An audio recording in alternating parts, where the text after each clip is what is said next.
Chronique de Monsieur Tigre de 1706. Je n'ai pas choisi la paresse, elle m'a élu.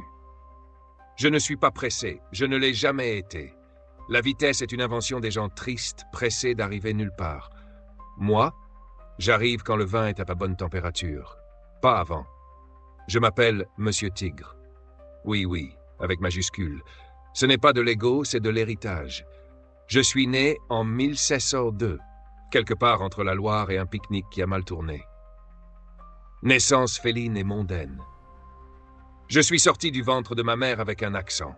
Le médecin, un hérisson retraité reconverti en sage-femme, a déclaré « Ce petit ne rugit pas, il soupire déjà ». Mon premier mot n'était pas « maman », c'était « plus lentement ». Les débuts royaux. À l'époque, j'étais animal de cour.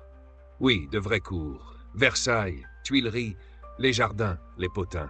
Un tigre domestiqué au parfum de jasmin, habillé de gilets brodés et nourri à la cuillère d'argent. Louis XIV m'aimait bien. Je crois qu'il me considérait comme une sorte de miroir. Lui, soleil. Moi, paresse royale. J'ai appris à faire la révérence avant de savoir chasser. Et honnêtement, je ne le regrette pas. La vie, version canapé. Je suis un expert en 3 choses. Le thé froid oublié sur un piano, les regards longs vers la pluie, sans raison, et l'art de ne pas répondre aux lettres. J'ai passé 100 ans allongé, littéralement. Même mes cauchemars se déroulent dans des fauteuils club en cuir vieilli. Mais attention, je ne suis pas paresseux, je suis contemplatif. C'est différent. La paresse est l'ombre de l'ennui. Moi, je suis une lampe basse consommation. Je brille doucement. Le peuple, le vin et moi. Vers 1789, j'ai brièvement perdu ma maison. Quelqu'un a dit égalité. Un peu trop fort et soudain tout le monde voulait décapiter mon majordome. J'ai fui dans un petit village du sud. Là-bas, les gens m'ont pris pour un philosophe indien. Je n'ai pas corrigé. Ça aurait cassé l'ambiance. J'ai ouvert un salon de lecture clandestin où l'on ne lisait rien. On buvait, on discutait et de temps en temps, on faisait semblant de réfléchir. Un jour, un fromager m'a demandé « Mais au fond, vous servez à quoi ?» J'ai répondu « Je rends l'absurde tolérable. » Il m'a offert un camembert. On s'est compris. Le cycle des faux adieux, comme mes frères que je ne connais pas mais que je soupçonne d'exister, je meurs tous les 70 ans. Ou plutôt, je change d'identité.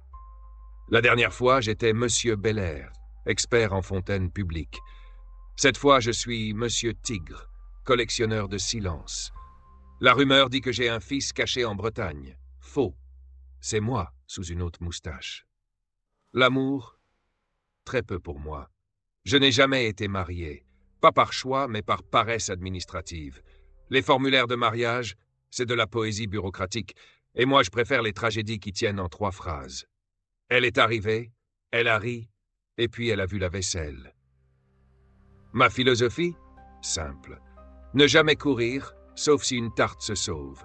Ne jamais parler trop vite. Le silence est souvent plus intelligent. Toujours paraître mystérieux, même si on a juste oublié où on a mis ses chaussettes. Je crois en peu de choses. La chaleur humaine, le bon pain et la beauté d'un après-midi sans but. Pourquoi je parle maintenant? Parce que vous m'avez trouvé. Peut-être par hasard.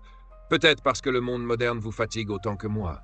Peut-être parce que vous cherchez, sans le dire, quelqu'un qui comprend que rien n'a vraiment de sens.